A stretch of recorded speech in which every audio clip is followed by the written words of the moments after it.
Buddhism is a world religion founded by the Buddha in ancient India.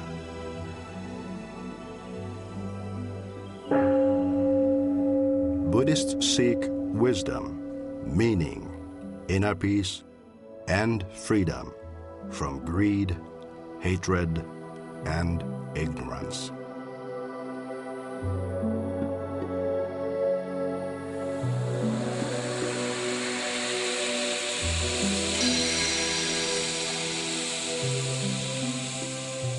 Mutually sustaining life, a Buddhist call to a troubled world.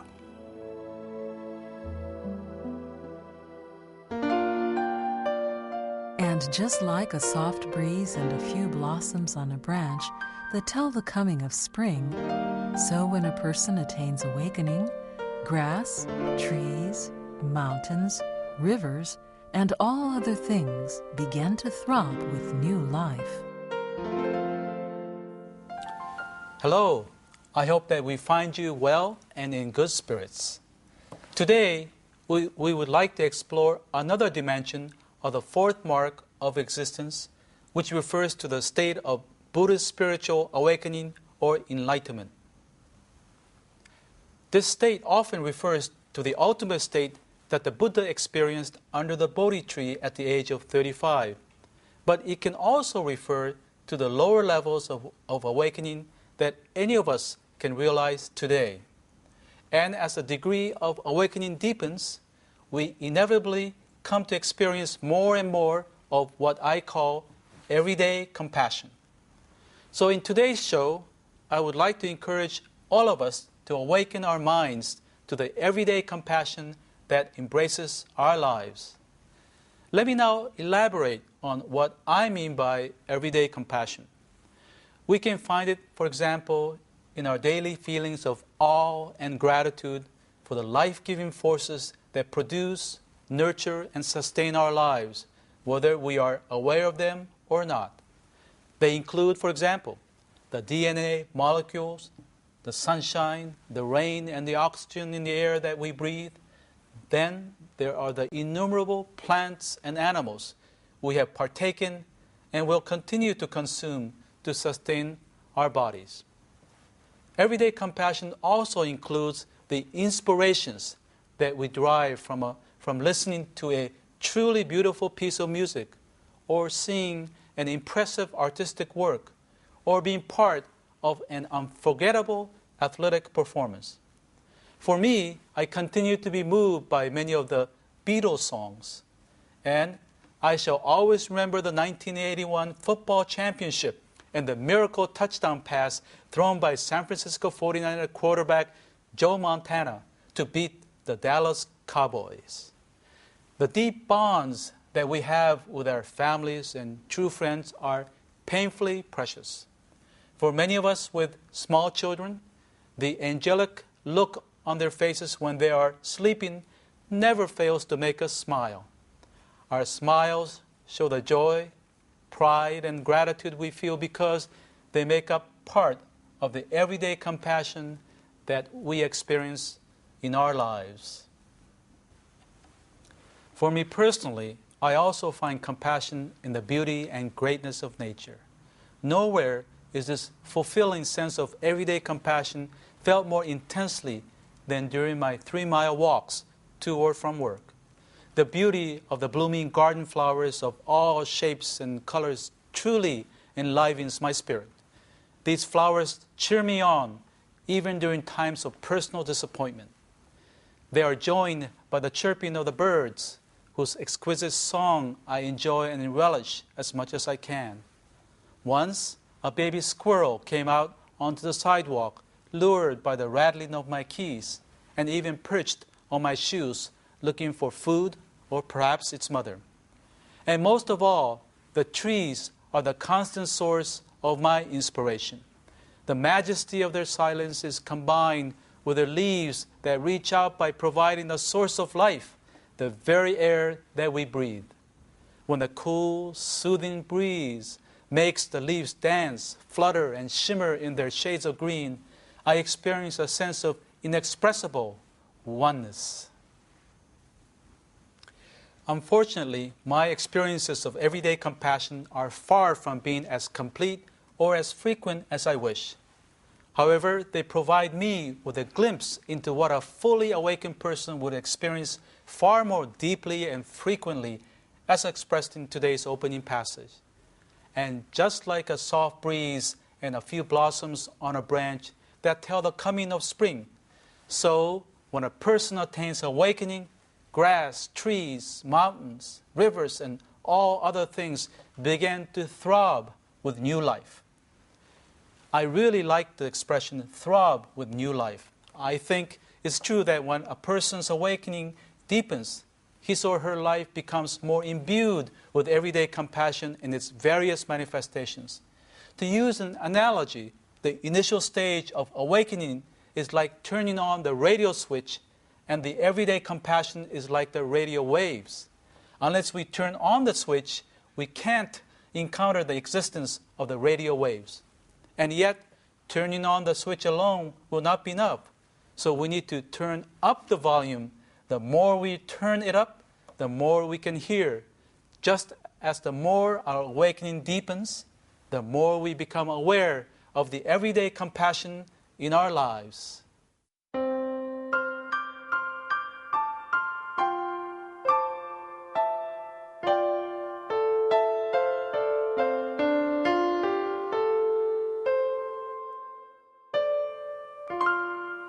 As our awareness of everyday compassion deepens, our recognition of our shortcomings also deepens.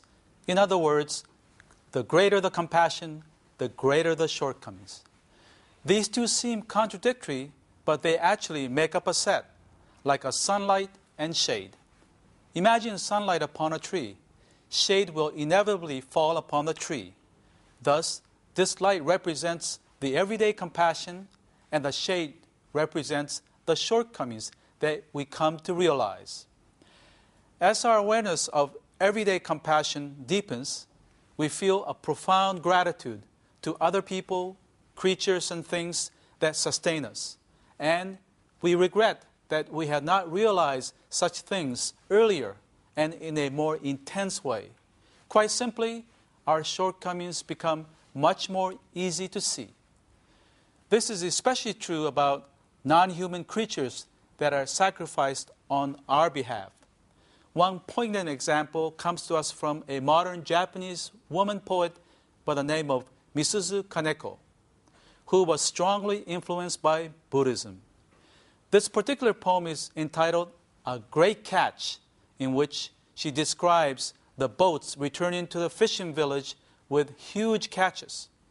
People rush to the harbor to welcome back with boats with joy and excitement, but Ms. Kaneko is aware of their shortcomings. Let's hear what she has to say.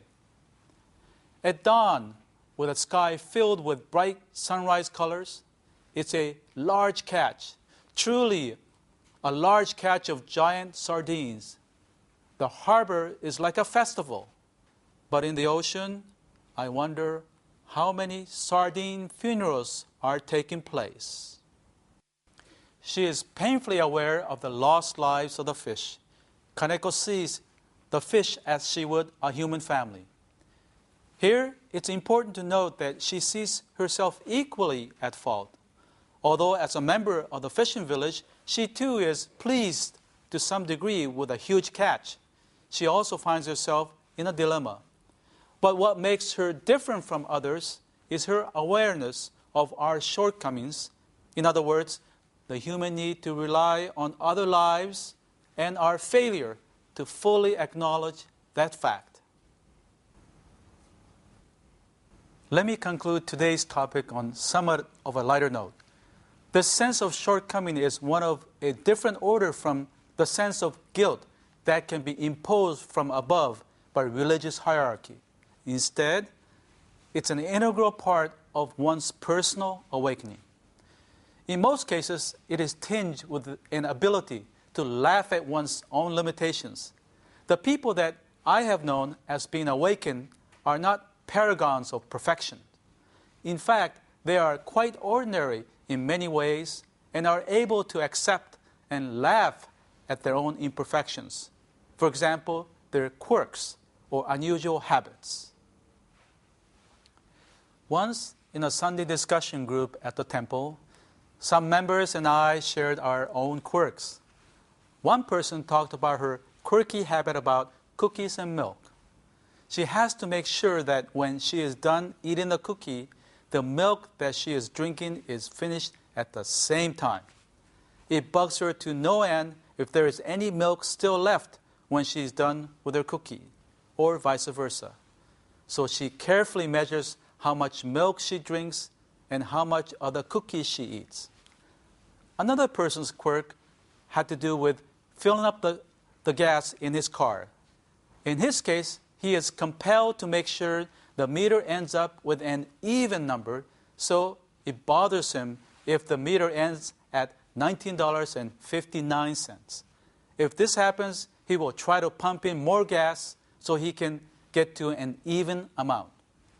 By now, you might be saying to yourself, people are certainly weird and quirky, but I'm definitely not that way. Well, let's not jump to conclusions. Even I have found myself to be wrong. I was once telling my wife that a friend of ours had a quirky habit of having to keep making mounds of his fried rice with a spoon as he ate. As he took a bite or two of the fried rice, he would make the mound again. I was chuckling as I talked about this quirky habit to my wife. She smiled and said, "You do that too." At first, I objected, saying, "That's not true. I don't do that." Then, as I thought about it more, I had to admit that I probably did that as well. So it is difficult to see yourself objectively, especially at your own shortcomings and quirks. However, we must remember that we are able to admit to our shortcomings precisely because we are aware of our everyday compassion. Again, there is shade because there is sunlight.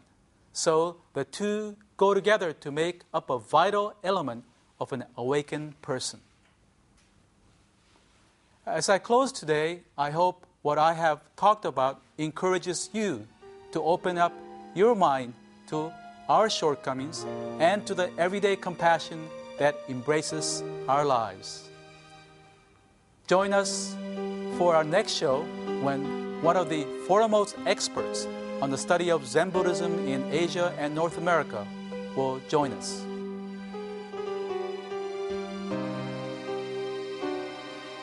We at Bukkyo Dendo Kyokai pursue peace and happiness for people around the world.